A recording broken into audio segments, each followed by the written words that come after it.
Hello. Hey there! I just had a brilliant idea watching our intro. I think I should try to color my hair. I think I should try to color my hair the way it looks in the animated picture of me. I mean, I think it'd be fun. You know, I think it's perfect. And then we debut it in July. That's. I may have to send that to my hairstylist and say, "Hey, is this possible, or have I lost my mind?" But anyway, there's my ADD going, "Hey, ball." No, I think it's great. In fact, one of our mods, Llama, not a drama llama, she just chopped off like a ton of hair, and it looks amazing. She looks like that Bond villain. This is what I told her. I was like, "You look like that Bond villain I'd be okay with getting killed by." How did she take that? Pretty well, I think. I cut 2 inches off. Does that count? Yes, of course. Speaking of which, hello. Oh, hello. There is so much. There's so much to talk about tonight. So much. See, best compliment ever. I know how to compliment. For a man, that's impressive. Well, I didn't say in real life I'm great at it. You know, I do before we get into anything. I want to show off this early Father's Day present that I got, which is this shirt. And this is what this is, and this is what it says. Of life like a book. Oh my God, that is great. Isn't it? That is yeah. If I'm blurry, it says "Live life like a book Florida would ban." That's pretty cool. Are you going to bring that in July when we hook up? Oh, well, wait a minute. Yes, when we meet up. I didn't. You said that. Yeah. There, y'all. Oh, we're going to Denver in a month. It's literally like 30 days away. Yes. So we are going to be at the True Crime Paranormal Podcast Festival. So we'll brew crime, and I'll be doing double time. Or if you're Tenacious D, double team, which is a whole nother thing. And also requires consent versus me just showing up at tables. So, well, so check out the True Crime and Paranormal Conference. See that they announced who the rumor was, but they will be there. I think Not will be there, and they will be doing a live. So we get hugs from Joey, who is yummy-licious. I should probably. If my son was single, I would so be setting those two up.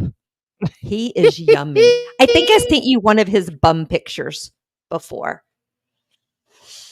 It can't be hotter than it is in Texas right now. We've already hit 99 degrees and like 70% humidity. I mean, my hair was curled when I went out to meetings today, and this is what's left. It's, you know, that phrase, like, it's not necessarily the heat, it's the humidity that'll kill you. I get it. It's true. And especially in like a mascot suit, totally true. 100% true. It can be 110 degrees, but if there's no humidity, I'm cool. However, if it's 99 degrees and 10% humidity, it's still effing 99 degrees.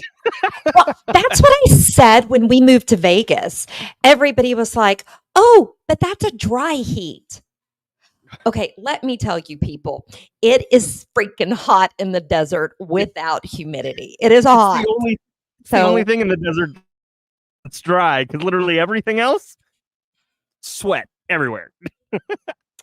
And we have somebody special watching tonight. My mother-in-law, I logged her in on Jasper's account. So we call her Bibby. Miss Bibby is watching us. So everybody be nice to me today. Don't tell us what you really think. Yeah, don't tell us what you really think of me is what I'm saying. I'll pay you later. Everybody. What's up, Bells? Hello. Hi, Bells. Hello, Amy. Izzo says that she's in Denver, or or they're in Denver. I don't want to assume. Ooh. A whole bunch of people in Don't here. tell Thanks for us. joining us. We appreciate it. I want to know wait, Yeah, what it's are we been not supposed to tell the spouses? about you said hooking up earlier. Oh, hooking up. Oh no, I would. Yeah. Don't lie. If you got to lie about it, you're in a bad place. I It's think I'm me. That's safe. really all I can I say. think JT is safe. That was Terry's real nice way of saying, I don't think so. No, that is saying that Terry's just looking forward to sleeping in a bed by herself with no one else. I got it right the third time. Third time's a charm for me. Yay! I apologize for making assumptions based off a profile picture. I should not have, but I'll get it right. You know what's funny too is usually if I'm not sure, they is where I go, and it's easier to be corrected from they than make an assumption on the dot, on the two. The other So side. I shall attempt to remember as best as I can. Genuinely. Captain said, "We're usually so mean." We're I not. know.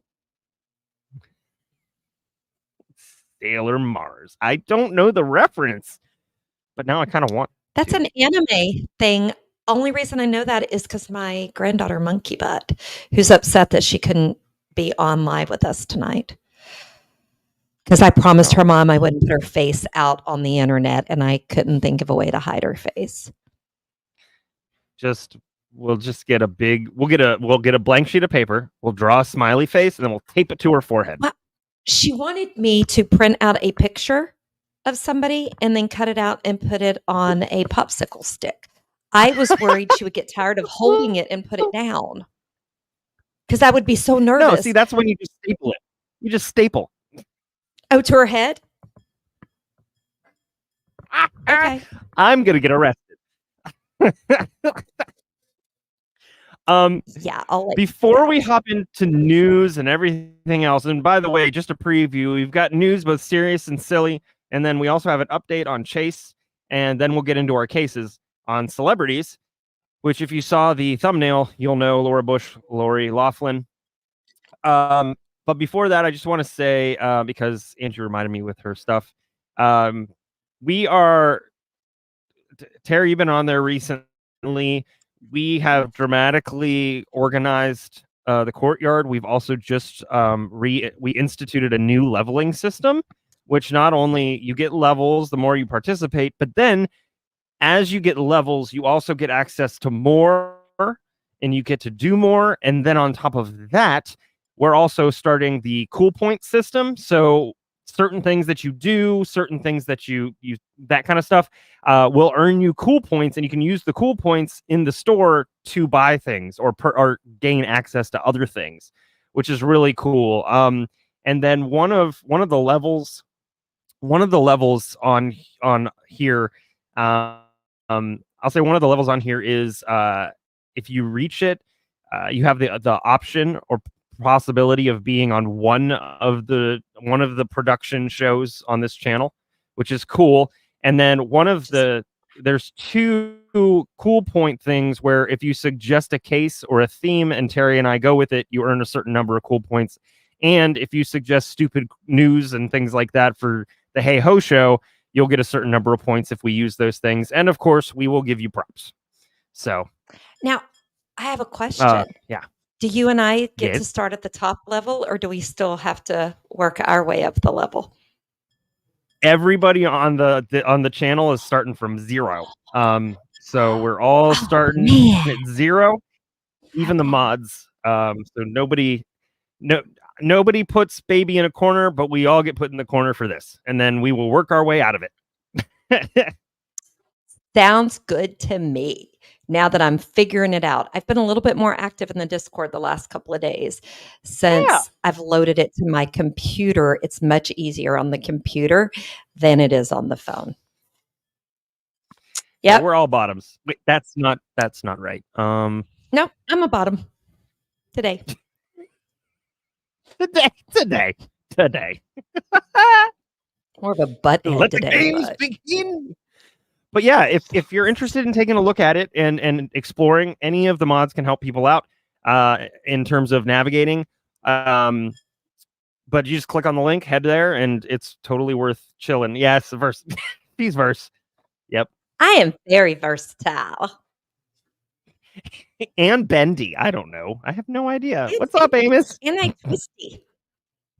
Twisty and bendy, and I just hurt my back doing that. So Yeah, don't do that. y'all, I'm sitting on a computer chair cushion that is meant for people who have sore backs. I bought it.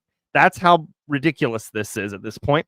So here I am. I had to move the camera up.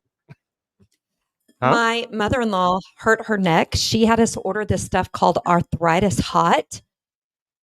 It is 10 times better than like the Bengay's BioFreeze. She's doing amazing with rubbing that on. So get you some Arthritis Hot from Amazon, and then you can be hot. Hey, that's funny. That's the first link that just came up. It's already up because I've got Tiger Balm that I'm using and like icy hot patches, and then the brace that I have. But those didn't work. But this helped her. It's not that expensive either. I'm in. And you'll be hot. Then I'll be hot for once in my life. Oh my gosh. You're always hot in the mascot. You're always hot in the mascot suit. Yeah, last Saturday it was 110 degrees in that suit. So. Oh, that's not safe. I drank 5 liters of water throughout the day. It was fine. Oh, okay. Please be careful. My body's used to it. Okay. All right. We want to do news next, right? News? Yeah, we can do news or we can, all right. Yeah, whatever you would like, dear. Yes, dear. As long as you don't say it's fine, we're good. It's fine. It's fine.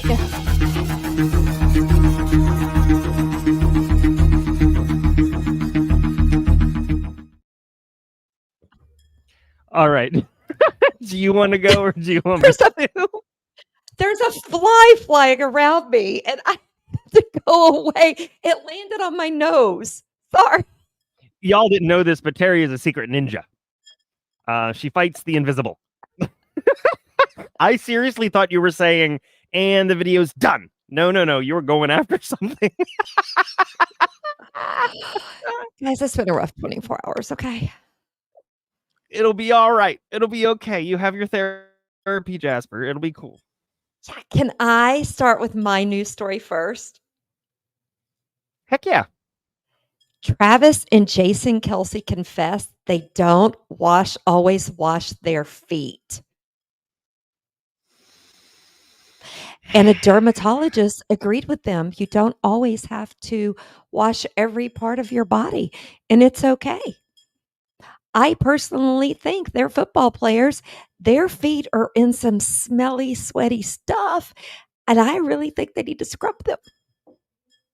Is it sad that I'm almost hoping that's the reason for the breakup so that I can hear the song on Smelly Feet? Is like you can rhyme so much with feet. And then my other thought was, because I know growing up, I always heard if guys got athletes' feet, you just pee on your feet in the shower. And they're athletes. So, no. They did not. They're still a thing. But if they pee on their feet, do you think they wash them? I'm looking this up. I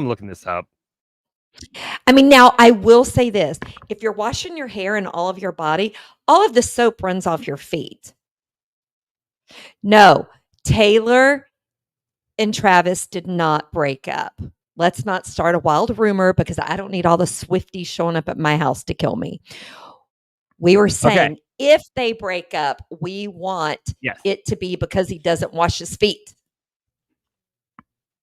So, some people say urine might cure athletes' feet. Who knows? Because of the urea that urine contains. it would have to be a very large amount of urea, more than how much is normally found in urine, for it to be considered useful to treat tinea pedis, athlete's foot. So in reality, probably not. And also, if you have an extensive amount of urea in your urine, you probably need to go see somebody about that more than the foot. So you got to get between the toes. I mean, I'm hoping nobody is sucking their toes because they have toe jam. Probably. That's how I that's how I picked up all my girlfriends. I was like, hey, do you mind if could you come pee on my toes? That sounds terrible. You know what? Somebody's going to isolate that, and I am going to get ripped to shreds. It's going to happen. Don't isolate that. I will tell you this. If we're ever at the beach and I ask you to pee on me, it's because I've been stung by a jellyfish.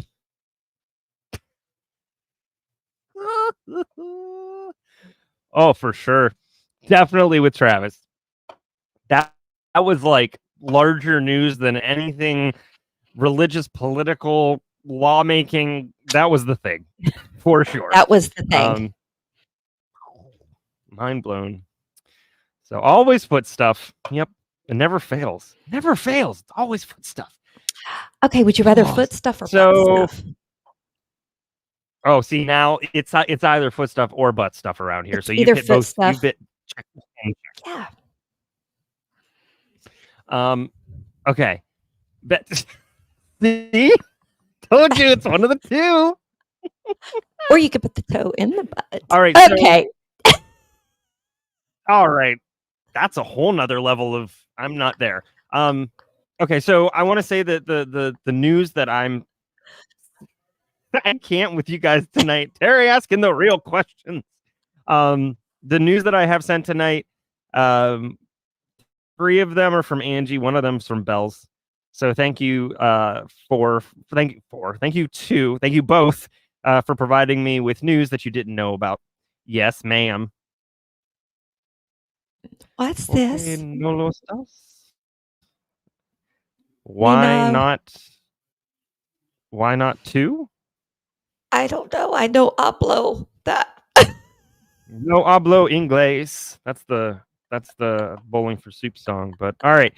So while we're figuring that one out, Jason Candle wrote on Law and Crime the following: no charges will be filed against a Northern California 2nd grade teacher who police said was teaching with a blood alcohol content level 2 times the legal limit to drive.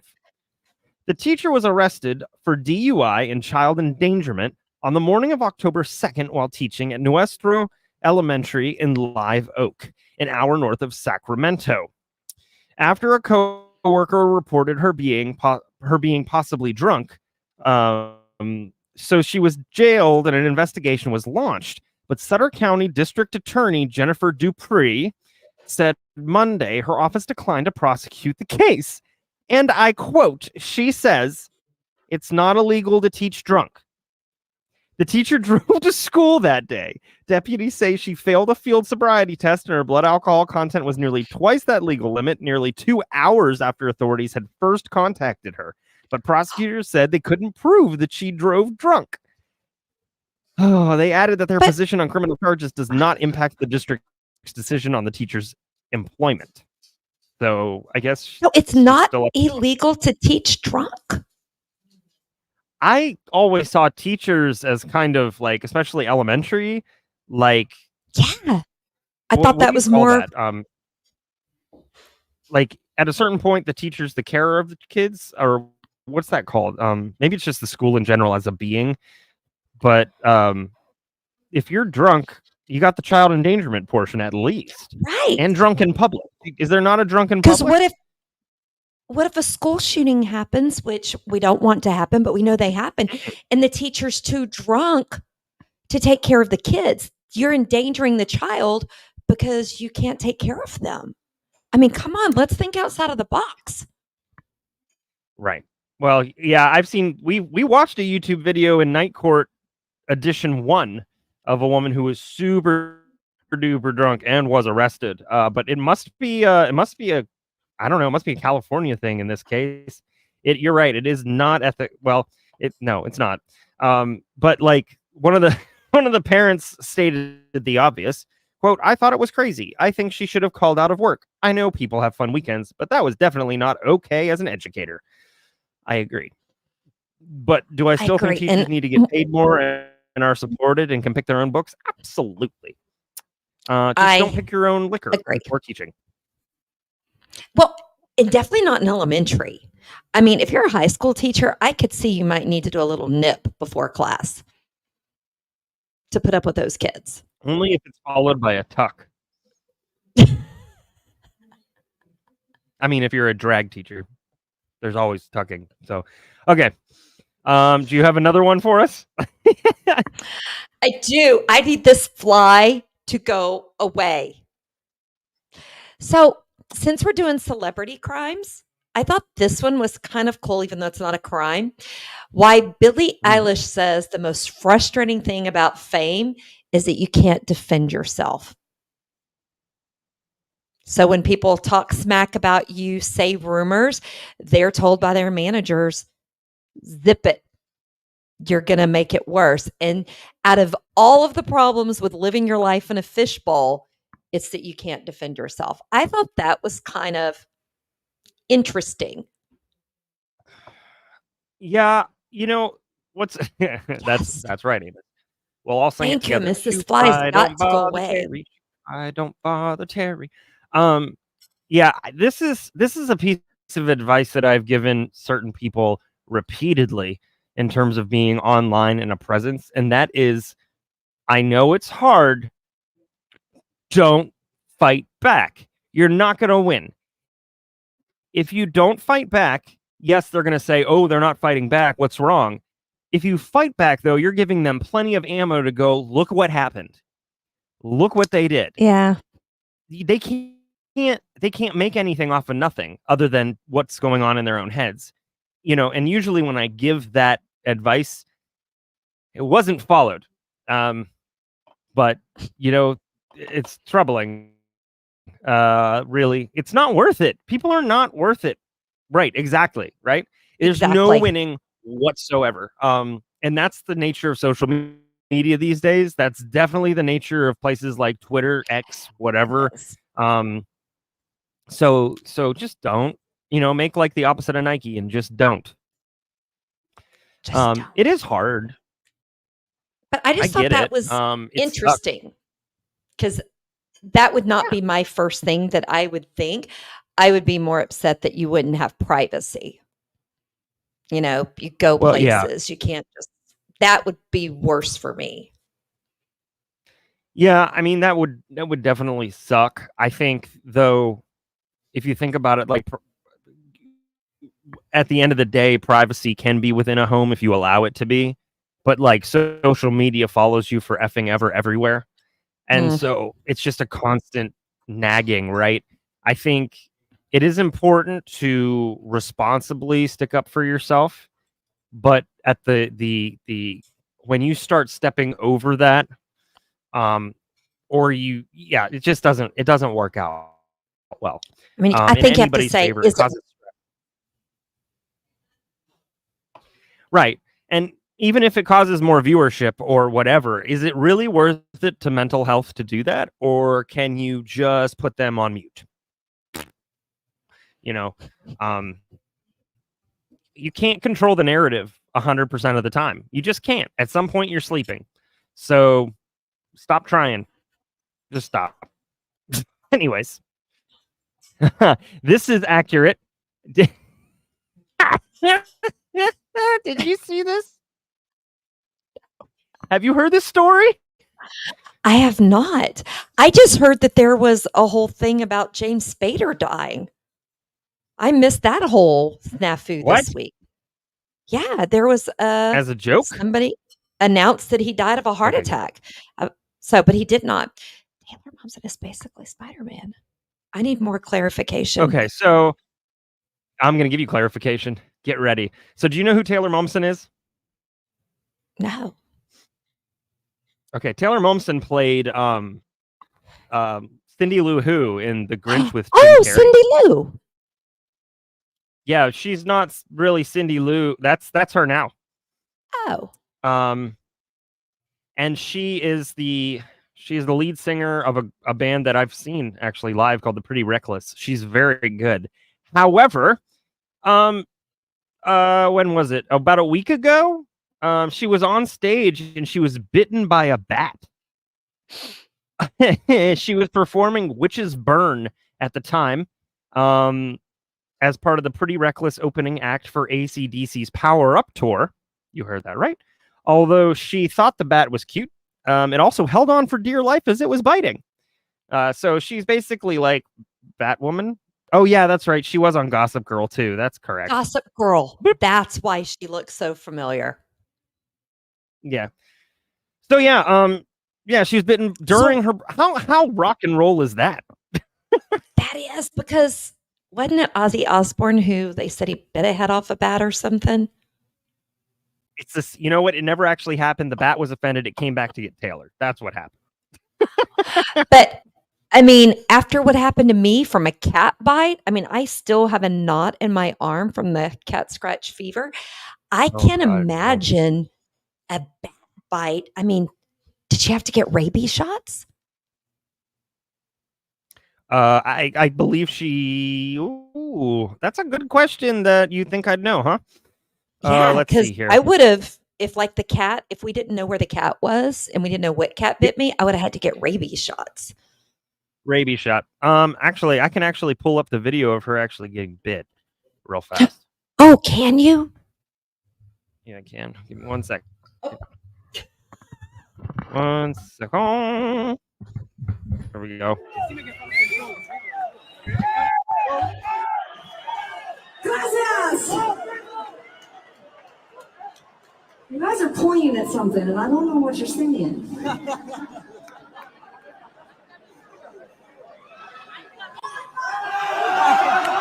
There it was.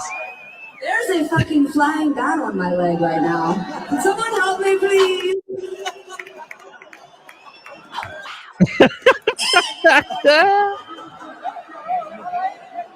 Okay, The she's guitarist not is doing. like, don't move. I must really be a witch. Oh my god! It's literally on her leg. And she's They're not like, what are we screaming doing? like a girl. Gracias! Jeez. It's rock and roll. And the bat's fine. He's gonna be my new friend. And she finished the show. Look, there's a picture of the bat. Oh my god! It's because she was wearing a nightgown. I mean, How did she not? she's wearing more than when I scream saw her. So. like a girl, because I would have been like, Right. Okay. So I'm going to skip one of these that Angie brought, but I already gave her props for one. I'll do another one that she brought, and then I'll do the one Belle's brought. So a 31-year-old woman in Michigan is facing multiple felonies after she allegedly set her ex-boyfriend's home on fire last week, which ended up killing his mother and injuring his uncle and the uncle's fiancée. The ex-boyfriend was not in the residence at the time of the fire. So here's the thing. She did this. She poured an accelerant on the front porch of the victim's home, and then she set it on fire and fled the scene. They were looking for her. So where did she go? Let's see here. She apparently wanted to make her ex-boyfriend feel her pain, which she was able to do, apparently, in that way. But then, she used, oh God, guys, gas math. Used 75 cents worth of gas to douse a couch on the porch and then lit it on fire. She retreated to her car, sent a text message to her ex-boyfriend that read, "Your house is on fire."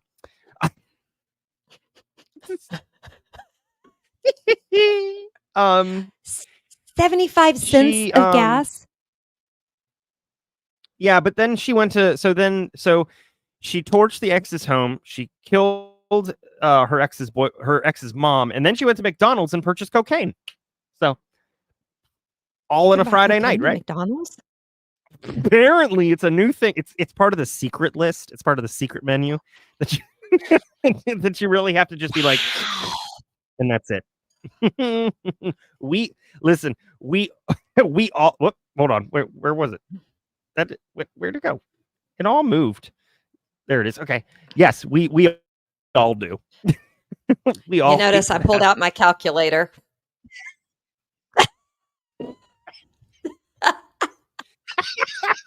McCoke. Oh my gosh. So come on down to Maybe McDonald's that's and get your McCoke. Maybe that's why the Coke's so good there, is it's literally still got cocaine in it, like it used to. Maybe that's why. I thought it was just I'm their just- special mixture. got They had a lessons little from something Amber extra. Heard. That's a sliz. Uh-oh. Yeah. So there's that one. Do you have another one? I do, but If mine not, was I got more my of last one. my story, or not a story, but an announcement. And it fell flat with you, but maybe this group will love me.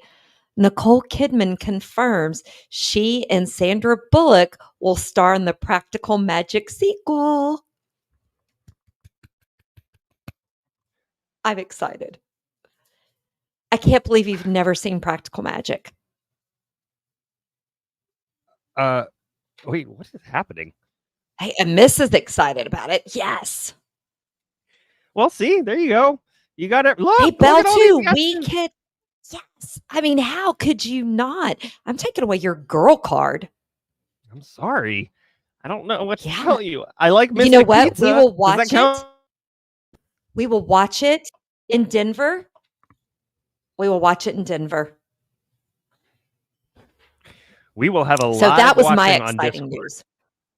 That's what we'll do. Oh, We'll do a sure. watch party in Discord, and we'll all watch it together. Yes. You streamed it at Halloween. Of course you did. I didn't scroll up. Actually, I think that's around the time where I went rogue for a little while and I ghosted for a bit. So, oops. Okay, I need someone to explain this one to me. Which one? Pornography. What's pornography? They're gonna have to tell you when you're older, I guess. Okay, tell me when I'm older. I don't know. Which will be next okay, month. so You know, Captain- my birthday is a couple of days after the event in Denver. Perfect. And it's Mike's then we're gonna birthday. celebrate early. Oh, that's right. Yes. It's gonna be big. It's not mine. So yay. Okay, Captain was talking about this video, apparently, where Okay. Taylor Momsen does paparazzi parkour. If it loads, and hopefully it does. Maybe. We'll see. Who knows? Thinking. It played for me 2 seconds ago. Not appreciating this, YouTube.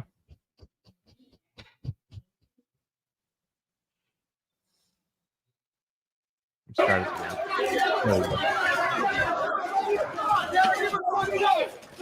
See what she did? Wow. Oh, she went. Whoa! She's athletic. First off, She's a those guys. ninja. That's not real. This That is not can't be real. real. There's no way. Captain, tell me that's not. gotta I be- mean, I guess maybe it works since she got bit by a bat. So, No way she Yeah. jumped from the car up there like that. That had to have been staged. yeah, now I understand the Spider-Man reference for Yeah. sure. Whoa. All right. Here is my last piece, and it's from the Austin American Statesman. Would that be Austin, Texas? Hey, that's where I live. Looked it up. All right. So, there was a 37-year-old man who was arrested last week after determining that he was driving a stolen vehicle in South Austin. However, he has quite the name. Either he changed it himself or his parents were really into cartoons. And all I have to say is, Autobots roll out. No? Okay. It's for the nerds. Optimum Prime? Yes, that you might as well have been right. His name is Optimus Prime Blakely. That's pretty awesome. He was identified as driving north on South Congress Avenue in a white Mercedes that had been reported stolen the previous day. They saw him arriving at a game room in the 300 block of Rodham Lane that was known as a hub for criminal activity and as a location where stolen vehicles had been recovered.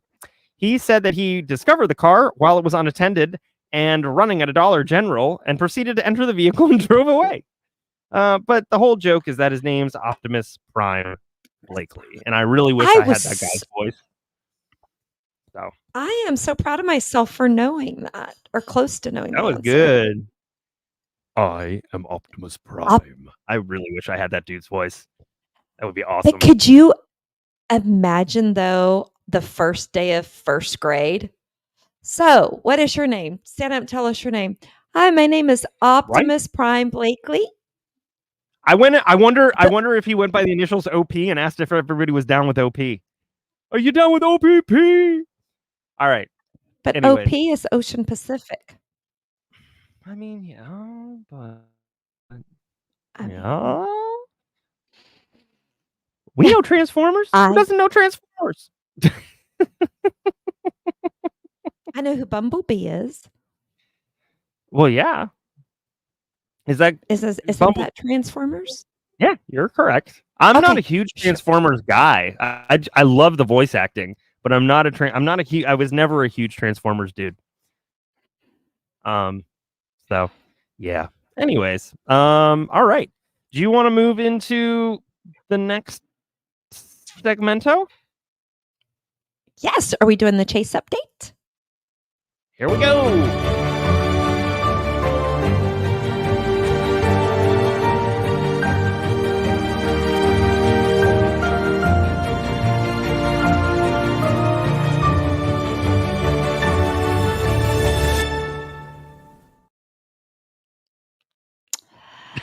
So, guys, this, I think, is going to be exciting news. I find it exciting. Harris County has assigned Chase's case to a cold case detective. Her name is Detective Sophia. And she responded to my email within 2 hours, which to me is a good sign, right? Now, the next thing is she said she wouldn't talk to me, but she would talk to the family. But the family's letting her know that she needs to talk to me. Right? She's just putting one more step in the middle of it. Like, she is. There's no point. And the other great news, I am going to be in California next month. I am going to be meeting with one of the investigators face to face, and we are going to do some boots on the ground investigation for the Chase Lackey case. But I am not going to Humboldt County after just watching one episode of Murder Mountain. I will go check out California, but I've decided I don't want to go to that mountain, even though I'm going to take this. Yeah, I mean, it's beautiful. If it didn't have murders, just the little stream, the creek, and people originally moved there because they wanted to live the hippie lifestyle. Yeah, well, hippy dippy. Uh-oh. Izzy? So, Izzy? Go ahead. No, you go ahead. You go. No, well, I was gonna say, Izzy, if you go to the playlist for Chase Lackey on our channel, you'll you can catch up. You probably want to start at the beginning to hear about it, and then any update from there.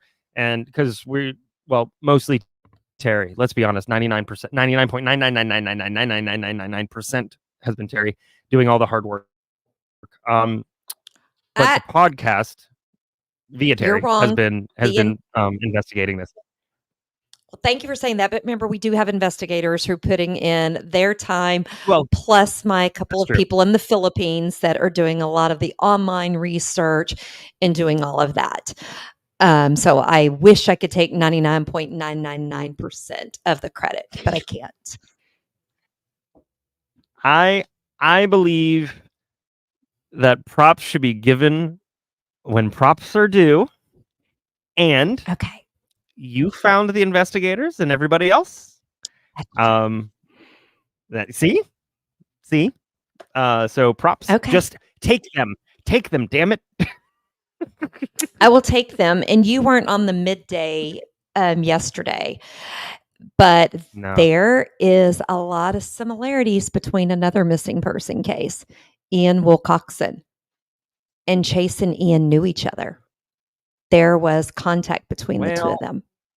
So now the investigators on my side are looking to see if Ian is connected to Addison and Matt in any way.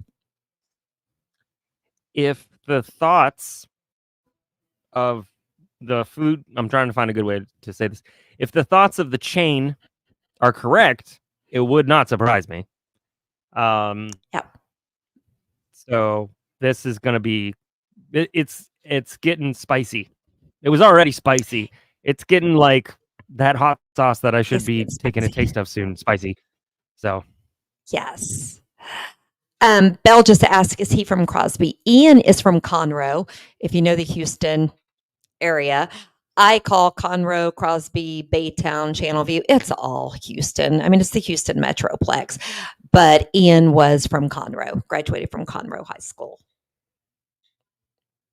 But he and Chase did know each other. I don't know if they met because they both started working for pot farms or if they met in the club scene. And what's interesting, if you look at them, they look very similar.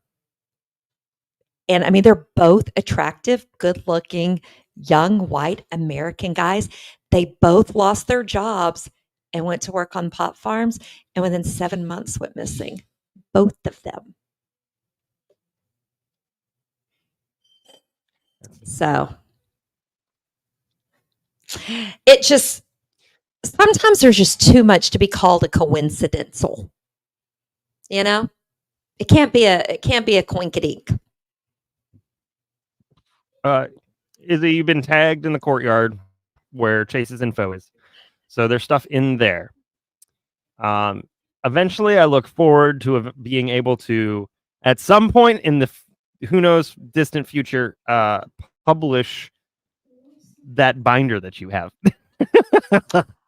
So I am slowly scanning it all to have it electronically with all my notes and stuff. And I even started using OneNote to type all of my notes instead of writing them on paper. So that way, if for some reason I get hit by a bus or if something happens, the investigators could pick it up with you and keep going. After, Double H offs me and hides my body. See, I would be the reason why that cold case investigator would be like, no, I'm going to talk to the family. See?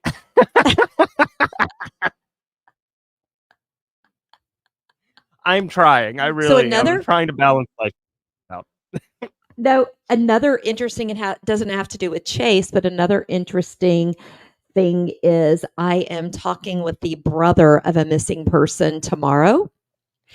And we're going to work out when he's going to come on live for Midday Missing. So we will have our first live guest. And he's even written a book. He's even written a book about it. So that's awesome. We have a couple of things in the fire with books and stuff. We do. But this one just happened. I got reached out to. Somebody told me to reach out to the guy. They said it might take him weeks to get back to me. He got back to me within less than 4 hours. And he was like, I can talk now. I was like, okay, well, I can't. How about Friday? So we're going to talk on Friday and put him on midday next week. What was the other one? We have a couple. Can I talk about it? I don't know. I don't know if we should, since we haven't firmed anything up. Okay. Let's not. But hopefully we're going to firm those up. But we are looking at doing some other guests, but those are not true stories. I don't think. One of them is, one isn't. One is, and one isn't.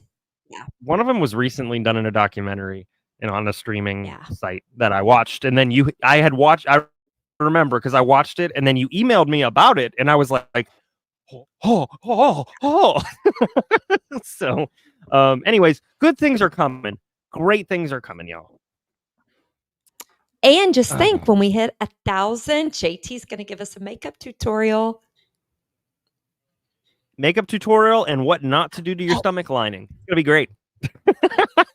Well, what I love about it is all I have to do is just sit there and laugh. I got the easy end of the stick. I've got like hydrating jelly mist, and I've got my nail polish, and I've got a hammer. I think that'll help. That's how you fix things, right? That's no? Okay. Okay. I've got eyeliner.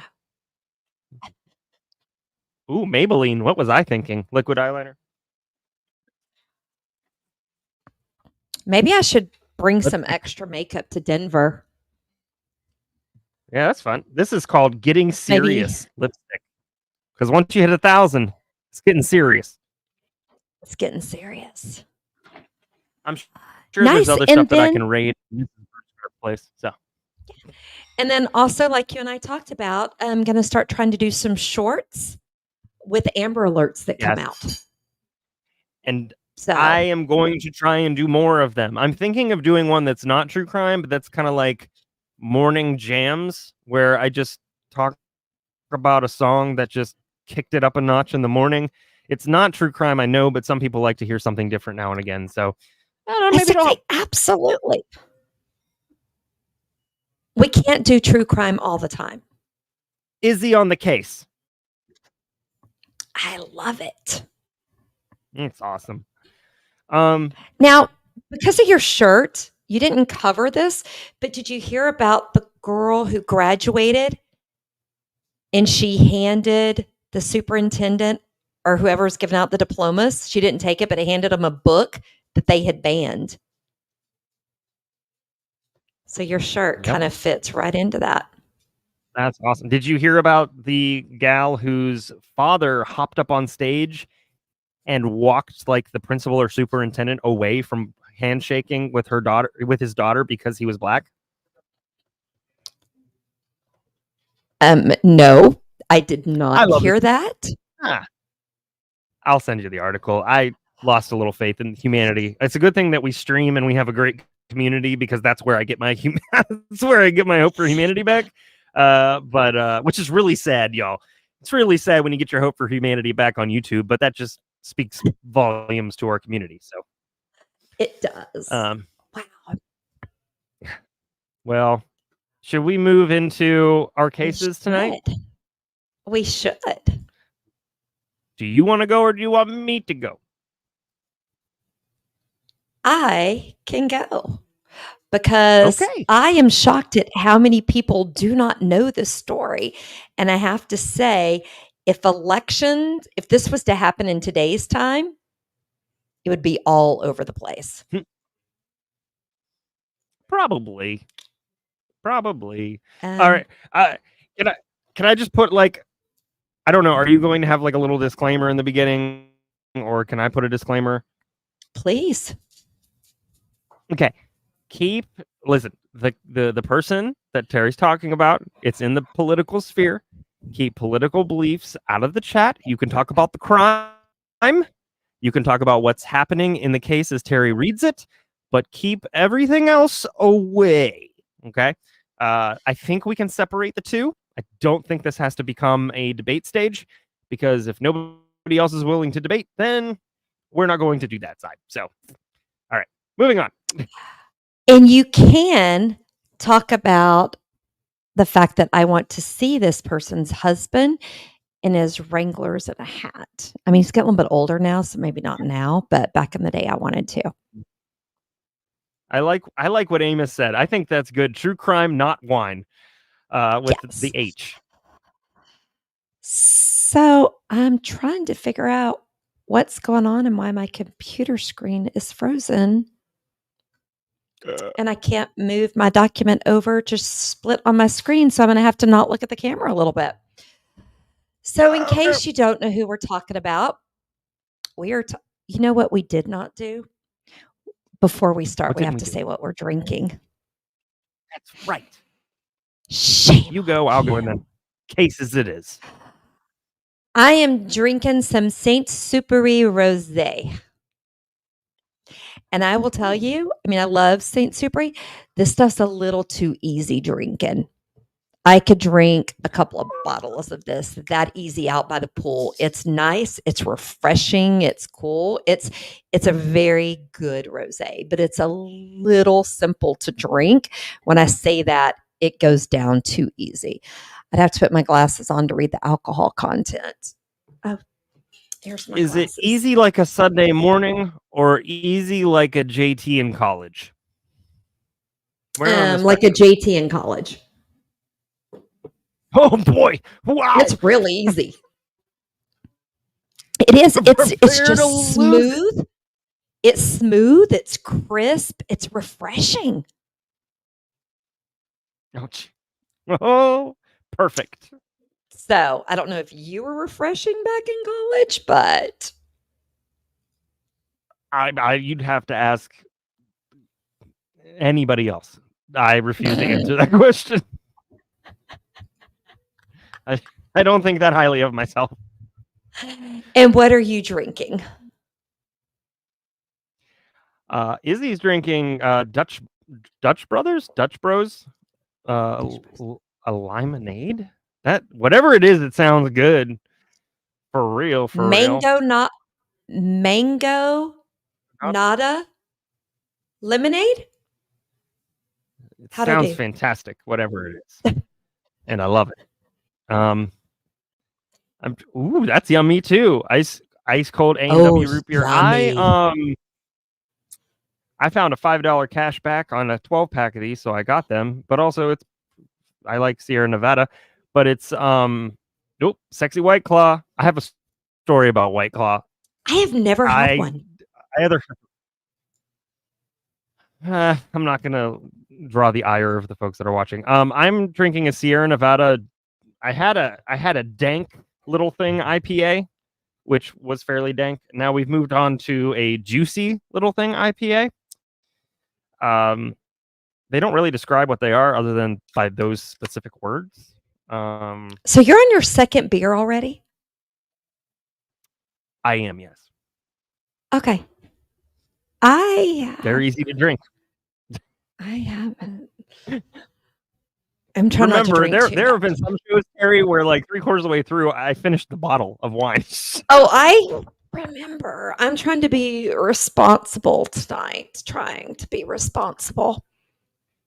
Anyways, if I remember later than the White Claw story, I will. But moving on. Okay. Laura Welch. And I have to tell y'all, I love that name. Laura Lane. I want to spread her on a bagel.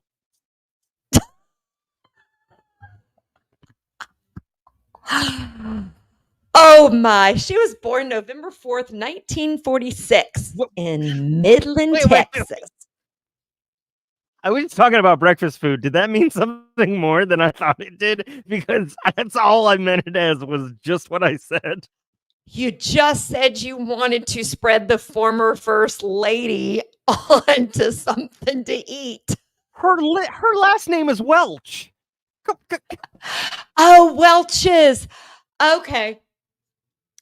A little slow over here. I was like, my visual was, no, we're just going to keep going. No. Let's keep moving. Hold on. So, and this is a little sad fact. She is the only living child of Harold and Jenna Welch. They lost several babies. So if you read, she has a book out, Laura does, and her parents really went through it. So, but her father was a successful real estate developer, and her mom worked with her father in the business. Because you know why? Behind every great man is a woman. Anyway, Laura Welch You don't have to married convince me. That's true. George W. Bush, who looks good in a pair of Wranglers, in 1977, and later became the First Lady of the United States. So now Laura grew up in Midland, Texas. If you don't know about Midland, Texas, it is central West Texas.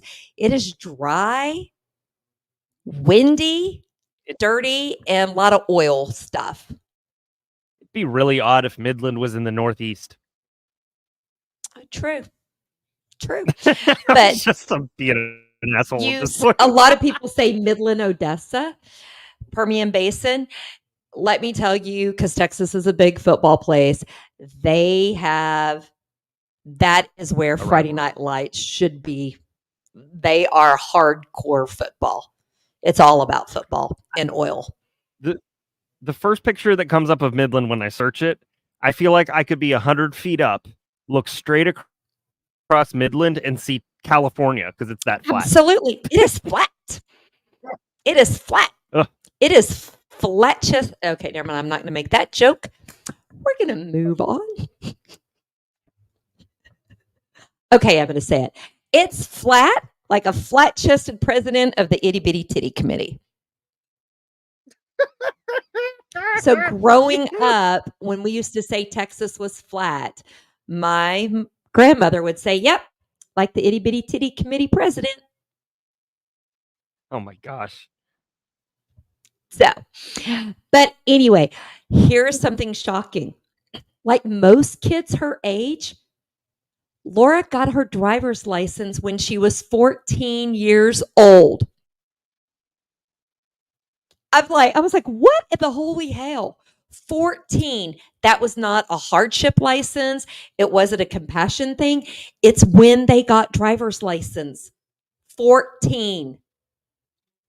So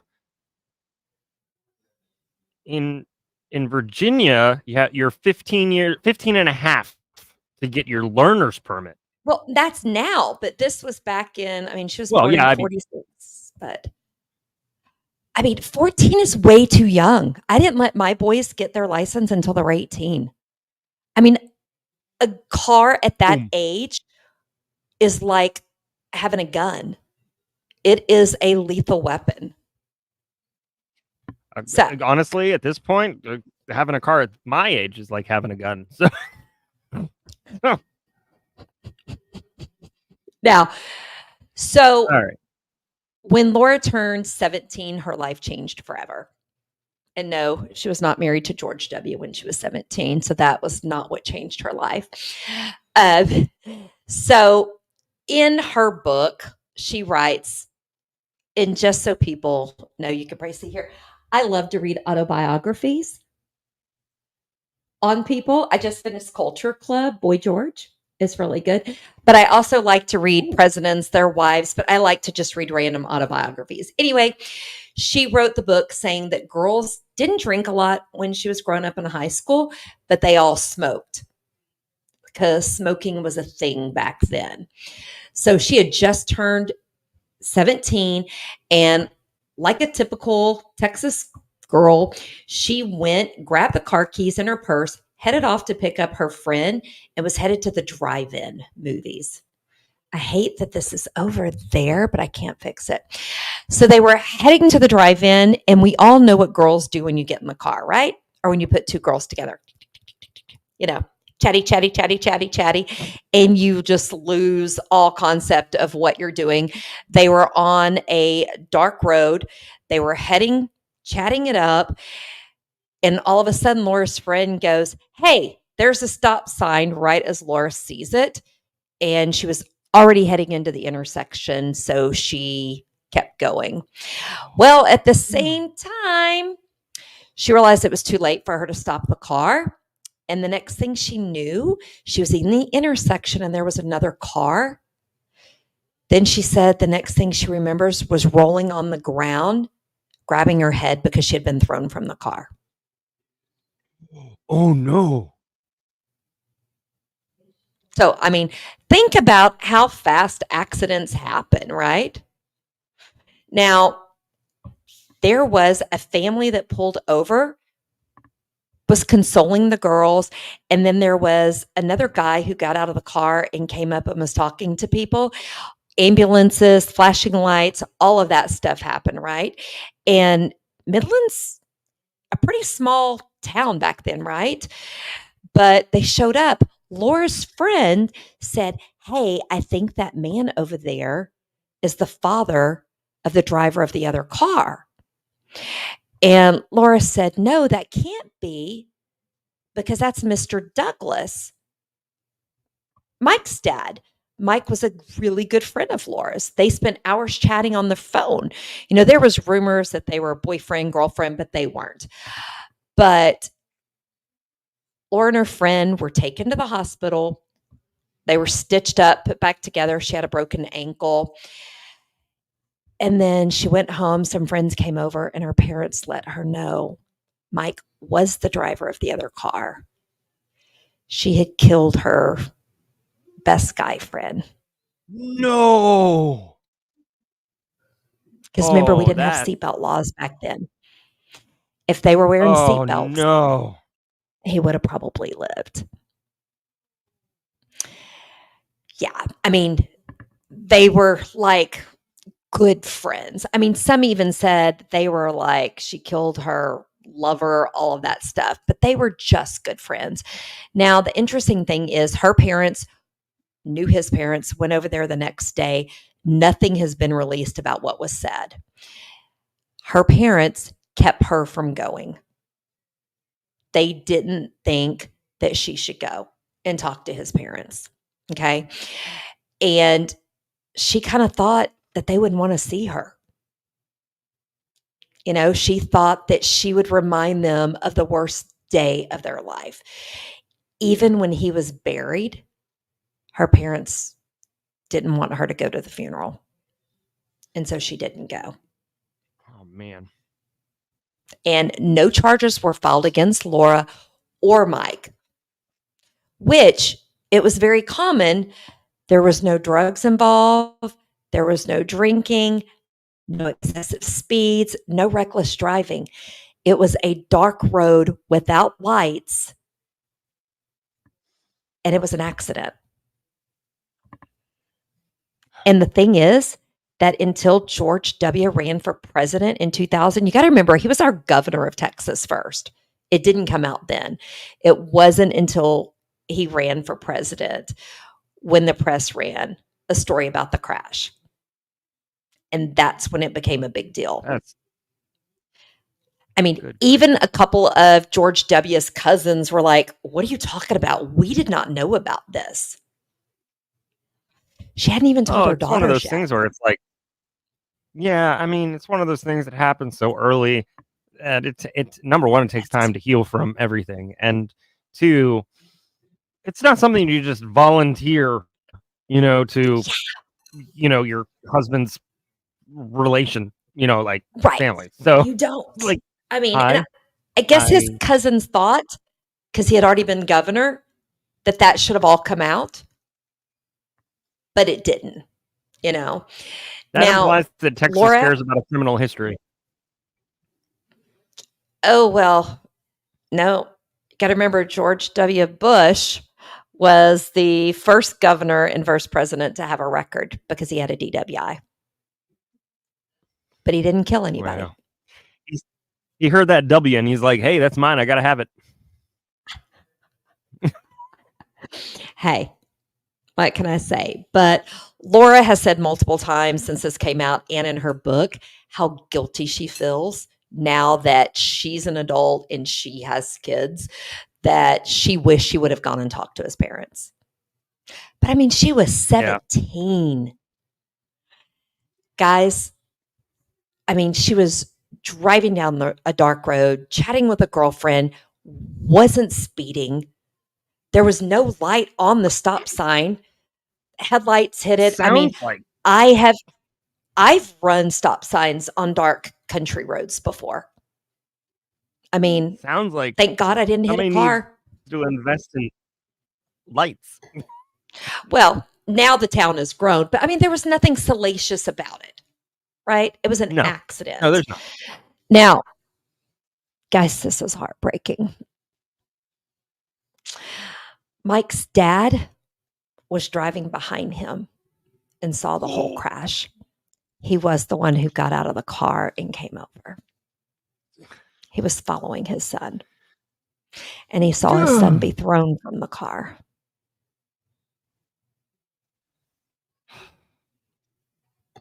So, normally I give you the cases that are just brutal murder and stuff, but this one isn't. This one's just heartbreaking. I mean, as a parent, I can't.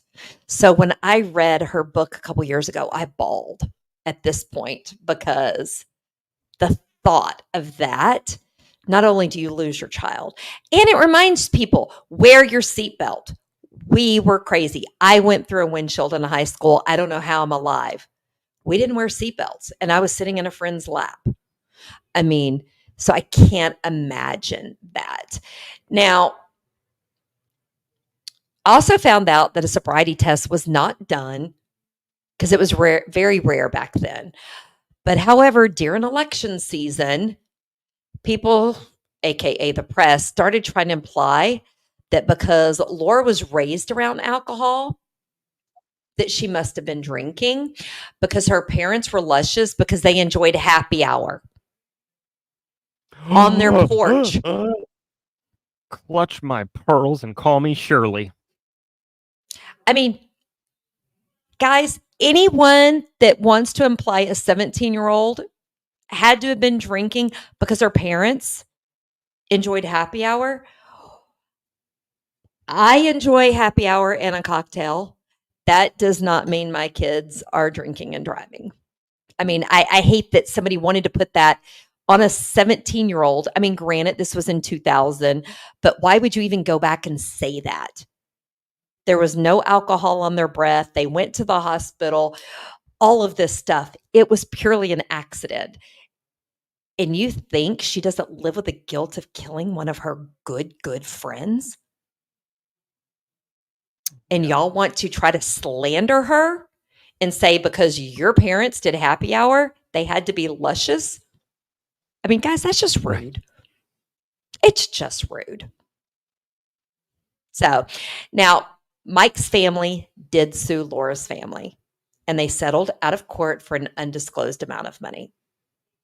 Now, I did find an article that Mike's parents were extremely heartbroken, which, guys, I cannot even try to put myself in their shoes. I can't.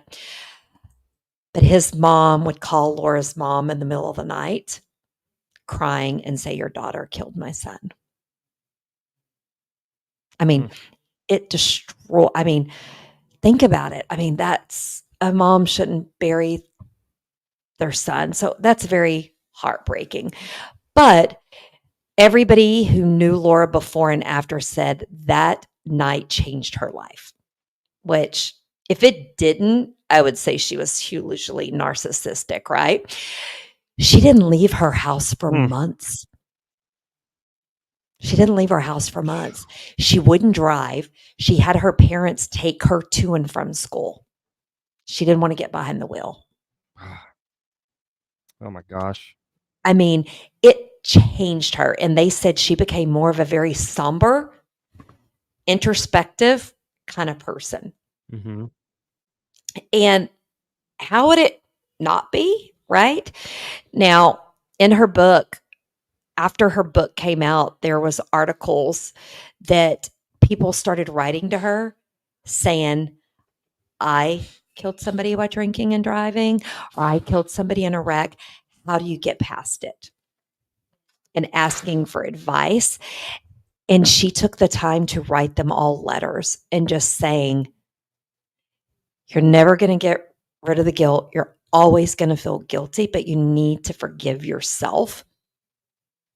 And you need to learn how to live a better life for you and for that person." Agreed. So everything I've read, it was truly a mistake. It was an accident. She did not intend to kill anyone. She was not out speeding, trying to race. She wasn't drinking. She wasn't doing drugs. Right. She wasn't giving head in the car. She wasn't doing any of that. Just toss that one in there. I did. Well, because that was one of the rumors was that she was getting frisky with the friend. So just thing. And people even tried to say that there was a cover up, that the political people covered it up. She wasn't married to George W. Bush. She didn't even know the Bush family. So I would like someone to tell me how they covered up their future daughter-in-law stuff that they had never met. Because they're going off of the Kennedys is what they're going off of. They're going off of what's it called up in northern whatever, Rhode Island or whatnot. Yeah, that. I can't. That place. I couldn't put it together unless I Chippequatic. Doesn't matter. Look, I was just doing my DJ routine. So all I want to say is whether you like George W. or you like Laura, it doesn't matter. I think we need to remember times were different back then. And believe it or not, I would hope that if that type of accident still happened today, law enforcement would still not file charges on an actual accident, right? Because the girl who hit the car I was in, who was drunk on New Year's Day in the afternoon, she didn't have charges filed against her because she was a minor. So I would hope if it was truly an accident on a dark farm road, you look at what you need to do to make it safer for people, because accidents happen.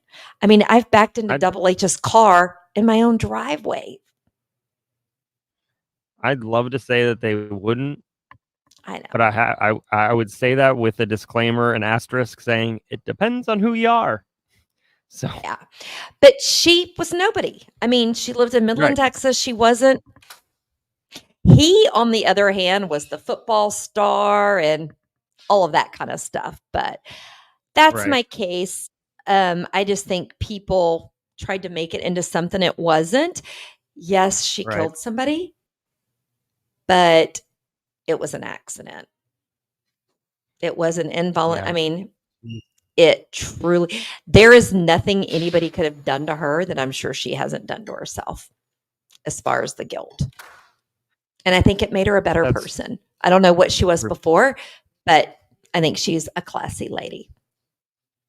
And that's my case. Well, you know, your case was very much, I mean, it happened and it sucked, and F media for bringing that shit up so many years later. Mine, she shouldn't have did it. Put it that way. And she tried to cover it up. Yeah. So, all right. Lori Loughlin, everybody, is well known as an actress, and mostly for her role as Aunt Becky on the popular TV show Full House. Cut it out. Somebody should have said that before she did it. And she became a central figure in a huge college admissions scandal that just it put the U.S. off kilt. It just rocked the U.S. In 2019. And the case, which was widely known as Operation Varsity Blues, real clever, exposed the lengths to which some people are going to go to secure admission for their children. That's a whole nother soapbox that I really am not going to get into. I know you're happy about that. Yay me. I'll leave it alone. Rule the headlines for a while. I mean, it got to the point where you could not open any news app without that just being right in your face. It was like Mother Teresa in some people's minds. Did it? Yeah. Well, Oh man. It's really hard for people to understand that actors are not their characters. Right.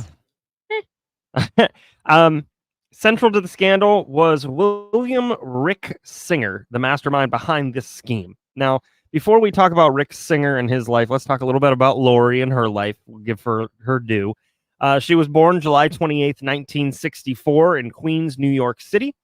She grew up in, oh man, Hauppauge, Long Island. Somebody's going to correct me, so please do. It's Hauppauge. I'm going to go with Hauppauge. For all I know, it's Hauppauge. Anyways, in Long Island. And began her career as a model at a young age. By the age of 12, Loughlin had secured modeling gigs and appeared in various commercials. Her acting career took off in the early 80s when she landed a role in the soap opera The Edge of Night, where she played Jodie Travis from 80 to 83. Her big break came in I hate the fact that this was 1988. Came in 1988 when she was cast as Rebecca Donaldson, later known as Aunt Becky, on the hit family sitcom Full House. Some of you all were not born. Some of us were not that old. Just bleh. Some of us were 18. So I get ready for this. I saw something the other day and I shared it with a couple folks where if you were at this point in time, if you were born before 1990, by the way, this is a sidebar. If you were born before 1990 at this point in time, you are now older than Marv from Home Alone. Yeah. Yeah. Imagine this 1987 person being like, what? But I feel like I look better. Do I look? Hopefully You do. Hopefully I look better. I don't know. Thank you. You should have been like, never, because that's okay. It doesn't matter. And I digress. The show was a huge success, and it ran until 1995. And the character became a huge part of American TV culture. Amy, that's what I'm saying. That's what I'm saying. Okay. No. Is it? I have to interrupt. And maybe it's because of my age, because I'm much older. When I think of American TV families, I think of the Partridge Family. Mm-hmm. Partridge, Brady, yeah. I mean, but I don't think of Full House. I think we all have a family, TV family. And the Waltons? I think Partridge Family, Brady's right before that was All in the Family. So that group, Oh, the All in the Waltons, Family. Full House. And now, like, not my kids, but a little older than my kids, you got Modern Family. So I think every group of folks has like that TV family. Yeah, I mean, to me, because they were the first non-traditional family. There wasn't mom, dad, and kids. If you think about it, I think that's why I don't think about them, because I think of Partridge Family, Waltons, even the Ingalls, because there was mom, dad, and kid. Oh. This was the first family that I can remember that there wasn't mom and dad. Well, you had shoot. What was the show with well, there was Punky Brewster. There was also Different Strokes. Different Strokes was very non-traditional. Yeah. Where you had a white, richer father and then two children. But you still had mom and dad. Was there a wife? There was a mom. There was a wife. I don't remember. I don't remember much about her. So and maybe I don't know. Like I said, maybe it's just because, I'm old. Admit it. I'm old. It's okay. Well, no, you had that. I mean, you had Mork and Mindy. It's not a family. I just wanted to say it. Nanu. Yeah, Punky Brewster was another one for sure. Sam, nice pull with the Punky Brewster. Also, hi, Sam. I am sorry. There is nothing better. Okay, I can't click. My computer's not working. There is nothing better than Good Times. JJ Dynamite. Dynamite. All right. if you know us, we digress Sorry. a lot. But hey, oddly enough, it's how we keep the train on the tracks. So she was a household name. Following Full House, she continued to work in television and film. She starred in the series Summerland, which she also co-created and produced, and appeared in numerous TV movies and guest roles on various shows. She found a niche in that family-friendly entertainment, and she worked with networks like Hallmark, where she starred in the popular series When Calls the Heart, which I know nothing about. Hallmark movies are, I believe in feel-good movies, but there is a certain level of which I start feeling like a bat is being rammed down my throat. And if Except that's at the case, you should Christmas. probably buy me dinner first. So, Except you know what? at You can Christmas. isolate.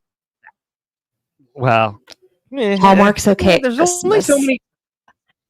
But Yeah, I only know, when I you're know, but decorating there's the only so many. tree. Just a bit. But how often can It's you like reading start a Daniel's movie Seal. that seems great? There's a disaster, and then something happens, and then things are all better at the end, and wrapped up with a nice red bow. But Sorry, at I don't mean to poo-poo on your Christmas, Christmas. no, but at Christmas, I think people get depressed and they need those good feel-good movies because they need to go to bed happy. Fair. But other than that, after Christmas, no, you don't need all that. I would argue that the Canadian Wild West is wilder than the American Wild West. I've done enough cases on brew crime to know. I was going to say, It's a yeah, let's get wild Mike time. on here. Oh, I'm sure he would have something to say. All right. So Loughlin married Mossimo Giannulli. Boy, I'm hoping that I said that right. I think I said that right. Who is a fashion designer who's best known for popular clothing line Mossimo in 1997. They have two daughters, Isabella Rose and Olivia Jade. I love both of those names and approve of them. I think they're gorgeous. We just roll with it. See, if you have to tell me just roll with it about an entertainment piece, I don't know if I'm going to continue to roll with it. It's like when you tell me you have to make it through like the first 4 episodes of a series, and I'm like, well, why didn't they grab me in the first episode? Because sometimes you need episodes. It's kind of like a man. They need foreplay, or women need foreplay. It's just not lick it and stick it. You need a little bit build up. Sorry. Oh my God, I just said that. Objection and order in the court. I'm using my gavel on you. Where's the mute button? I am muted. No, it's the perfect time for our viewership to go straight up. We're going to isolate that and make that a short. Okay. All right. Olivia Jade in particular gained a following as a social media influencer. That word. Focusing on beauty and lifestyle content. So let's move over into Rick Singer's background. It's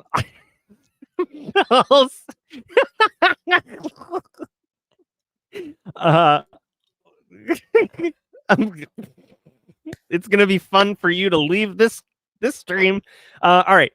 So Rick Singer was born in 1960 and grew up in a middle-class family.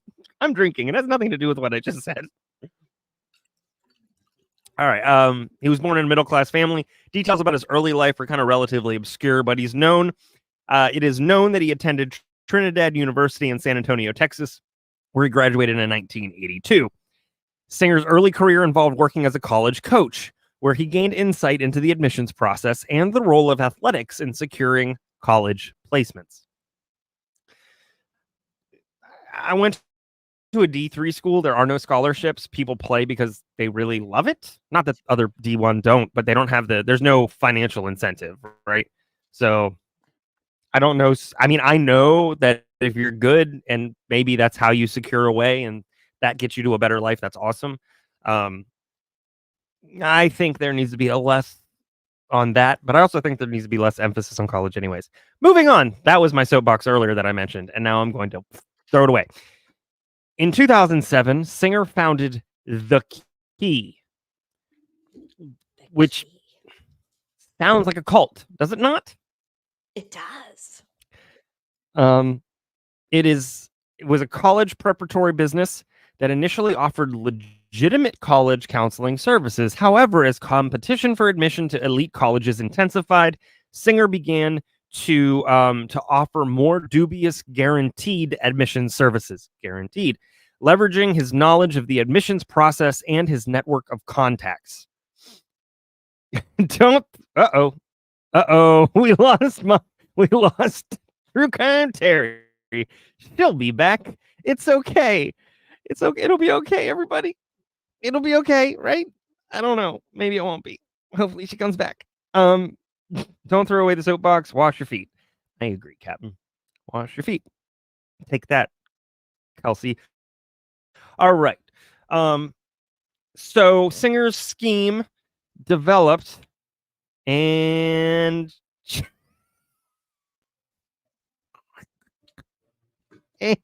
she's back. Just Jack. I'm back. Now, I think I'd get her off of that thing. No. Okay, so the scheme developed into a sophisticated network involving bribery, fraud, and money laundering. He marketed his services to wealthy families, promising them guaranteed admissions to elite colleges through a combination of legitimate counseling and fraudulent activities. His operations included two primary methods, the, quote, side door and the back door, which kind of sounds like a Tinder profile. I'm not all for it. Okay, so side door, the method involved bribing college coaches and athletic department officials to falsely designate students as recruited athletes, regardless of their athletic abilities. This tactic leveraged the less scrutinized admissions process for athletes. Now, the back door, that method involved making large donations directly to colleges, often through Singer's foundation, in exchange for special consideration during the admissions process, which happens all the time. So I'm guessing that was just part of the deal. So you got side door, back door, tin door, whatever you want it to be.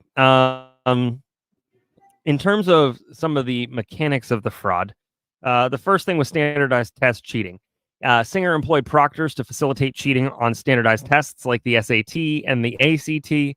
Those proctors either corrected students' answers or took the tests on their behalf. In some cases, he arranged for students to be diagnosed with learning disabilities to secure extra time and a separate testing environment where cheating could occur more easily, which is just makes me angry.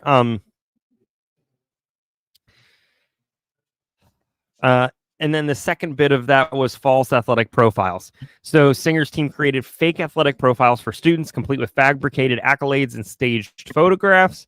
These profiles were then submitted to colleges to support applications for athletic scholarships or recruitment. Now, the scandal was uncovered through a separate securities fraud investigation, which led federal authorities to discover the widespread college admissions fraud. On March 12th, 2019, the U.S. Attorney's Office for the District of Massachusetts announced indictments against 50 individuals, including parents, coaches, and administrators. In terms of her involvement and what happened with her and the details of the crime, Lori Loughlin and Mossimo Giannulli agreed to pay $500,000 to facilitate their daughter's admission to the University of Southern California. As part of the scheme, they created fake rowing profiles, which included staged photographs of their daughters on rowing machines to falsely present them as accomplished rowers. These profiles were submitted to USC to gain admission through the athletic recruitment process. Okay, I have to just stop you right there because the thing that makes me furious about this, any athlete, there are stats online. Even Chase Lackey, who was in high school way back when, you can still find his baseball stats. You can still find some of my swimming stats online if you know my name. How did the admissions people not look at that? You can't just get photographs. There has to be documentation. Just like you have to turn in transcripts. You should have to turn in. Sorry. I mean, it's just money just gets in the way. Oh yeah. Oh, every time. Honestly, and I'd probably say this at the end anyways. What really drives me is the inability to it's the inability to trust that your kids are worthy enough of getting into school on their own. I think that's what drives me crazy. Didn't even give them the opportunity, did she? Did they try to take the no. SAT and stuff on their own? I don't believe so. I mean, so basically you're saying, so. I don't think you're good enough. I mean, what kind of therapy did those girls need? Lots. I would imagine a chunk for sure. But they went along with the lie. Well, did they know? Well, at some point they had to know. Yeah, I don't know. Yeah. So the payment was made in installments to Singer's sham charity, the Key Worldwide Foundation, which sounds a lot like a religion that's not a religion that thinks it's a religion. I won't say what the religion is, but you know what I mean. Which he used to bribe USC officials. Donna Heinel, the senior associate athletic director at USC, played a key role in securing the girls' admission by falsely designating them as crew recruits. So, I mean, I would hope that they'd wonder about the rowing machine shoot. And honestly, if they didn't, then maybe they did need to go through this in order to get into school because, we don't row. What is this? We don't do this. We don't do a lot of this. We do a lot of this. It's a new diet. We don't do a lot no, of it's a new diet plan. That's how you lose weight is by doing that. So. Oh. Yes, and there just happened to be somebody in the corner quietly taking pictures. Before and after photos. Kind of awkward. Well, one of them was an influencer, so who knows? Mr. Beast is out there. You know what? I'm more worried about saying his name than I am the other thing that I didn't say. All right. So initial pleas and charges, Loughlin and Giannulli initially pled not guilty, maintaining their innocence and fighting the charges. Bad call. They faced multiple counts of conspiracy to commit mail fraud and honest services mail fraud. The legal battle was highly publicized, drawing significant media attention and public scrutiny. Plea agreement and sentencing in May of 2020 amid mounting evidence and public pressure. Loughlin and Giannulli reversed their stance and agreed to plead guilty as part of a plea agreement. Somebody brought them a Terry-sized binder of evidence, and they said, I don't think so. Let's do this a different way.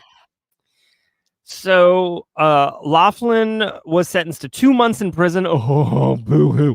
2 months of supervised release. Oh, no. And 100 hours of community service. Darn. And a fine of $150,000. Nothing. Yes. I just Googled something. Did you know one of the daughters, Bella, she had been at USC for 3 years when this came out? I think that they let her stay, didn't they? No, they kicked her out. But she had already been there for 3 years. Sorry. I just wondered if they went to college when we were talking about, did they know they got in on the lie? Did they, or maybe they airheads, but yeah. Yes, and I am going to talk about Macy and Huffman, right? Felicity? Yeah. He did not know. I don't think he knew. Yeah, I don't know. I like him ever since I saw him first in Mystery Men. I don't think he knew. Oh, it's a deep cut, but I was a kid when it came out, and it was funny. Okay, so Loughlin not really sentenced to much. Giannulli received a more severe sentence of 5 months in prison, 2 years of supervised release, 250 hours of community service, and a fine of $250,000. What's the penalty for getting caught with weed again? Because I'm pretty sure it's more than that. I'm sorry, when you have millions, that is a drop in the bucket. That Oh, yeah. is like Oh, for going to sure. McDonald's and getting a But McCoke. but like, I'm not even talking about the money. Like, this was Oh, multiple counts of conspiracy to commit mail fraud and mhm. honest services mail fraud, and they got a grand total together of 7 months in prison. Yeah. No, I agree. It wasn't enough. Which, I mean, you know that their prison is not. I highly doubt that they're in Gen Pop. They were in a bougie federal prison. There it is. Yep. They were bougie. Yeah. So, other notable figures, as mentioned, Felicity Huffman. She's, best known for her role. Well, she's known for her role in Desperate Housewives. Huffman paid $15,000 to Singer's organization to facilitate cheating on her daughter's SAT exam. She pled guilty, was sentenced to 14 days in prison, 1 year of supervised release, 250 hours of community service, and a $30,000 fine. But in her thing, she was the first one that admitted guilt, right? She was like, yes, I'm busted. Here's everything. Where Loughlin, if I remember correctly, she denied. Yes, she was very much in Egypt in denial. Yeah. That's a joke for the mother-in-laws out there. Okay. Sending that one out to you. So the scandal implicated numerous other wealthy and influential parents, as well as college coaches, administrators from prestigious institutions like Yale, Stanford, Georgetown, and the University of California, Los Angeles. Say it ain't so. Are you saying that they're not as great as not as cracked up as people say they are? These individuals were charged with various crimes, conspiracy to commit racketeering, mail fraud, and honest services mail fraud. Now, I kind of don't like to just leave it. I want to talk about the impact, because there was an impact on a couple of different groups here. And the first one, I mean, overall, there was an impact on the universities, right? Their reputation was in the shitter. So they faced reputational damage, which I'm sure they still have plenty of money in their endowment. But the exposure called into question their integrity. It also created a response in terms of a reform to their policy changes, or reform and policy changes on their admissions policies, stricter verification, scrutiny, higher level of scrutiny for athletic recruitments. I think you just need to get better people in there. What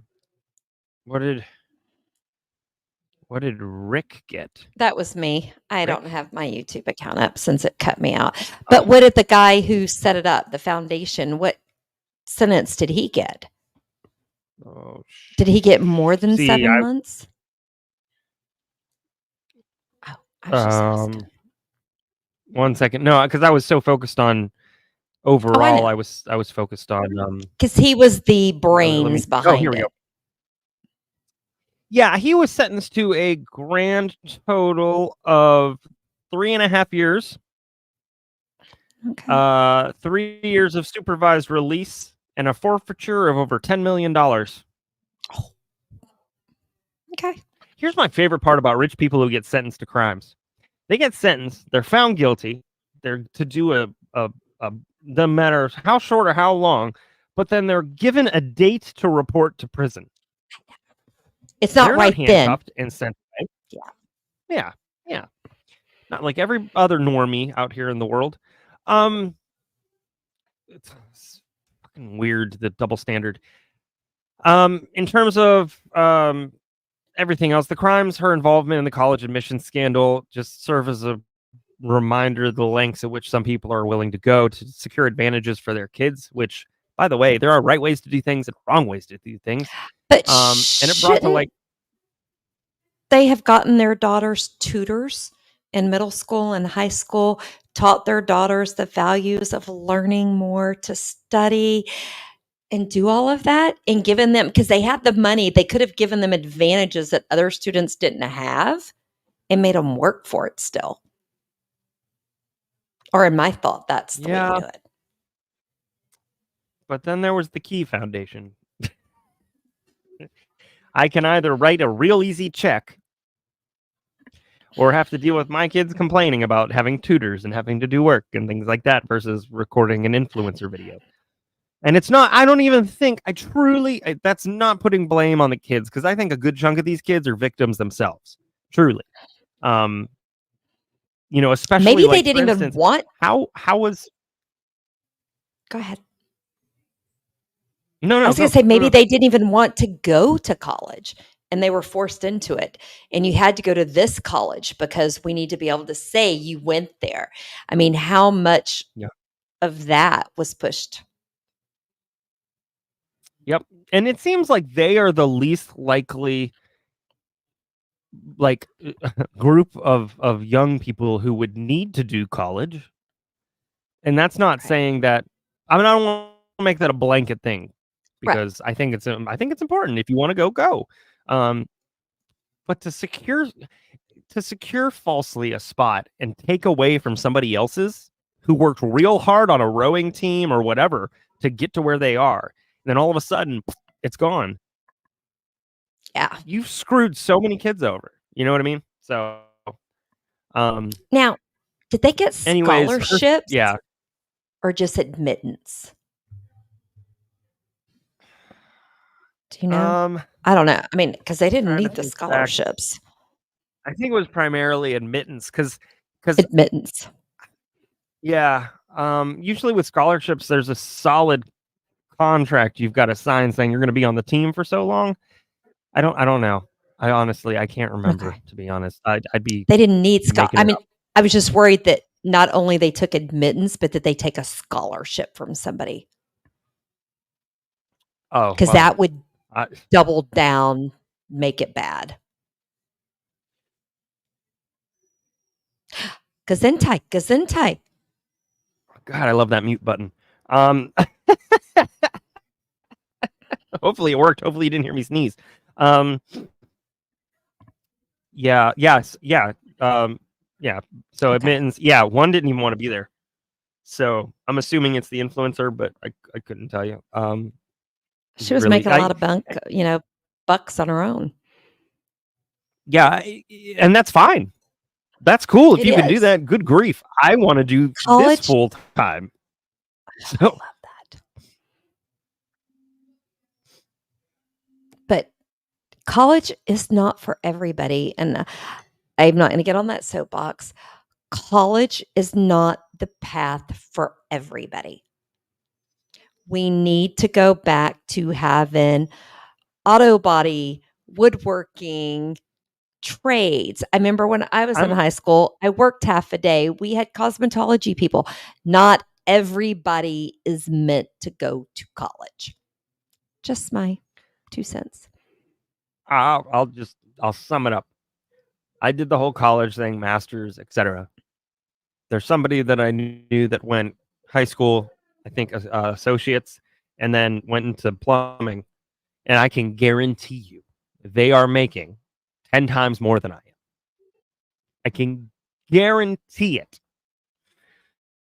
So there is nothing wrong with being a plumber. In fact, thank you for doing it, because I can't. So, and so many people, so many people put that, if you don't do it. I mean, I'm in HR, talent acquisition for 30 years, and so many times, they've got 20 years experience, but they don't have a master's degree. Nope. They're smarter than you. They can do the job, yeah, but they didn't care enough about their career to get a master's degree. No, because they were working. I can tell you right now, doesn't help. It's not helping. It doesn't. So I'm not saying don't do it. Listen, right. I mean, I was a professor in a classroom. I taught. I was a program director. Like, I believe in education. I believe in lifelong learning. However, it is for some people and not for others. And to tell people the false narrative of if you don't go, you can't succeed is not doing anybody a service. That's like, To me, no, I'm not going to make that association because that's not the same equivalent at all. That's I'm trying to in find my like mind, something. that's people saying the more people that are academia, that the more degrees you have, the better of a person you are, even if you don't make as much money. So it's a different type of keeping up with the Joneses. Yes, and I'll even go. I'll go this route, and I said don't talk about religion, so don't do it. I just do as I say, not as I do. It's like being told that in order to be a good person, you have to go to confession. But why? I mean, just kill somebody on Friday and go to confession on Sunday, and you're a good person, right? It's worked for superheroes. It worked for Daredevil. I just like that. It just blows my mind because, like, if an entity is around you at all times, like, why not just talk to the entity? Why do you have to go through a conduit? Now, I will say, I want my surgeon to go to college. I want my surgeon to do a residency. I want my surgeon to do all of those things. That doesn't mean everybody needs to go to that extent. They're not, but people, I mean, in my world, hiring salespeople, they're like, yeah, but they don't have a bachelor's degree. They're a salesperson. They can hit their quota. They can do better than anybody you got on their team that has a degree. Why are you asking? I mean, if somebody goes to college or they get their associates, they've gone from 2 to 4 years. If you go to college, you take a year, you go to grad school, they've already got between 4 and 2 to 4 years on you in the professional world. Exactly. So, would you rather have real life experience and now, or sit in a classroom learning how to drink on the weekend and skip classes, read a book and pass a test? Let's be honest. You study the book, you study the material, you pass the test. Did you really learn it? No, you took a test. Sorry, well, I'm going to get off my soapbox. You're right. And now bachelor's degrees are now high school degrees, and master's degrees are bachelor degrees, and PhDs are masters. So, like, you've saturated the market, and now that you've saturated the market, you don't have to pay people as much as those degrees are worth because there's a ton of you. I'll just hire somebody else. There's a ton. So tell me that's not in the old noggin of the folks that push that narrative. So yeah, that was one of the reasons that I liked that show Suits, because Mike was a better attorney than all of them fools that sat through college and law school. That's why I liked Psych, because Sean was a better cop than any. I mean, let's be honest. Closed cases. Yeah. But I mean, in my line of work, I really ask people. I mean, I really look at hiring managers and I'm like, does that help them do their job? Really? What does that piece of paper do for them? Besides get them a lot of debt, and it doesn't parlay into them being able to do their job. I think Jasper's coming in, if that's okay. Institution. What? I just got asked if it was okay if Jasper came in. Oh, well, I think everybody would agree that it's okay. Okay, you talk. He'll come in. I'll press mute. Okay. I don't know, everybody. I think it's interesting. It's really hard because no matter which way you go on either side of the scale, right, is you're going to, like, I feel like no matter which way I go on this topic, I am going to alienate some population of people. But I think it's important to know that I went through school. I don't regret it. I had a great time. I learned a ton. What I'm saying is it's not for everybody. And it shouldn't be to the point in which we are having people pay $500,000 to secure their kids a place in college, taking from somebody else when they didn't want to be there in the first place. Also, I'm glad you were asked if he can come in. Is he there? I paid my granddaughter to babysit him tonight. That's so nice of you. Did you see I posted and you were easy in college? Well, you know, what's the point in putting hurdles up, I guess, is what I'm saying. Oh my goodness. Jasper's getting big. Oh, Jasper. Say hi, buddy. Meh. He knows I've got trail mix down there. Go get it. He loves Costco trail mix. Oh, so do I. I'm going to attempt this. Oh my gosh. Where are we going? To see. Is that his little crate?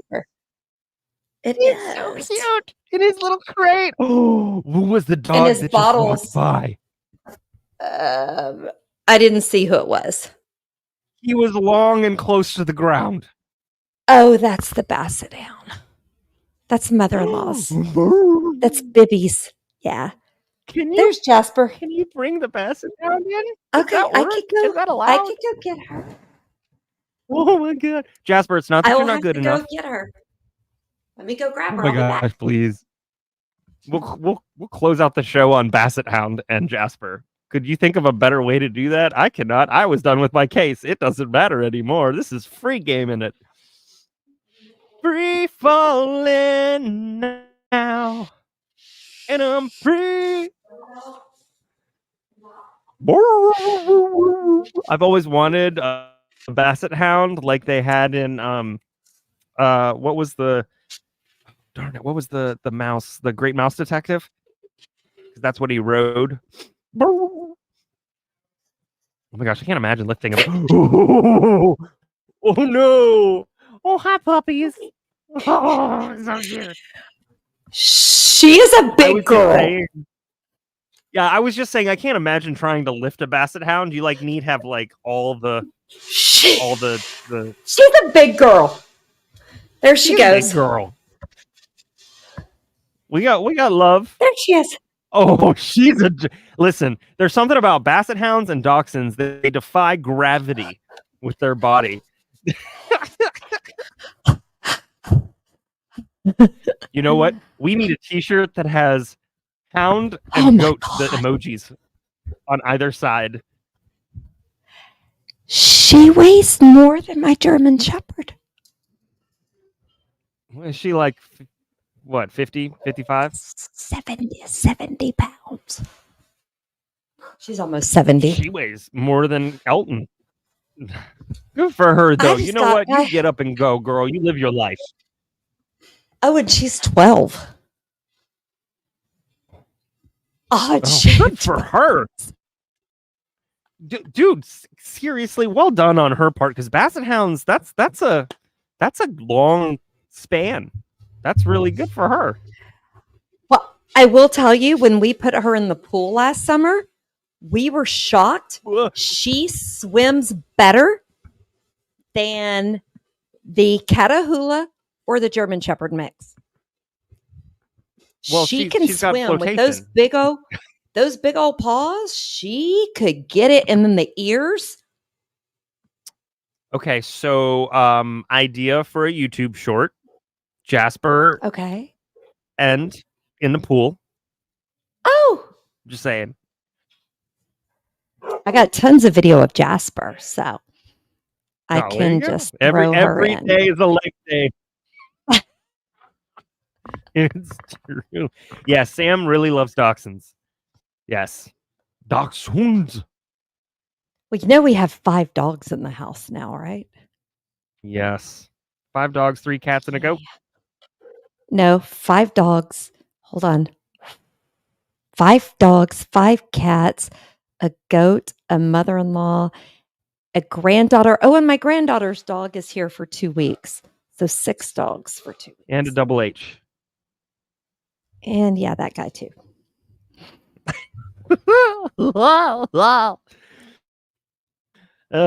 I was a cigarette off. It sounded like Krusty the Clown. Hey kids. All right, I think we should end on the dog and the goat. What do you think? I am just sitting here laughing because Jasper is picking out. I tried to see if he liked goldfish, the little goldfish crackers. He Oh, yeah. is picking the goldfish crackers out and throwing them out of the cage. And the cage isn't locked, but he's throwing them out of the cage. He's like, I don't I want still this. love you. I don't want this.